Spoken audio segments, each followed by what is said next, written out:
Ratchet & Clank on the PlayStation 4 is a retelling of the original game on the PlayStation 2, which is going to be a movie. So with all that said, is this game just a simple rehash of the original game? Surprisingly, no it isn't.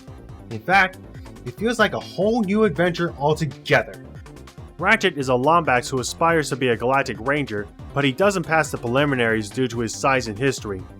This leads into Ratchet eventually meeting up with Clank as they both team up to stop Chairman Dregg's plan of destroying the galaxy with his Blarg army, with help from Dr. Nefarious.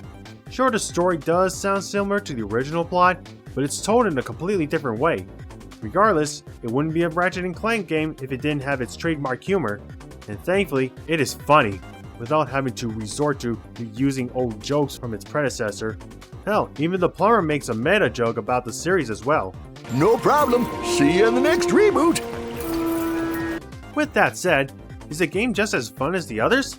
Oh hell yes! In fact, it borrows heavily from the Future series. As always, you got staples like the Combustinator, Groovatrons, and Mr. Zircon, as well as a new weapon called the Pixelator, which is basically a shotgun that turns your enemies into pixels. The RPG elements are present as well, as weapons can evolve and your health can expand. You can still buy new weapons and upgrade them using Raritanium that can be collected throughout the game. Speaking of collectibles other than the golden bolts, there are holo cards to get, which are basically trading cards that give you perks when you have a complete set. These cards are also the only way of acquiring the Rhino, and it's still as overpowered as ever. The visuals on the other hand are absolutely spectacular. You can definitely see the difference between the PS3 HD port of the original compared to this. I don't know if this animation is on the same level as the movie, but playing it feels close enough to playing a Pixar or DreamWorks movie. And seeing all the locales in the PS4 is fantastic, which is accentuated by the technical capabilities of the PlayStation 4, like its lighting effects. And if you played this game long enough, you can already spot the in-game cutscenes and clips that definitely look like it came from the movie itself.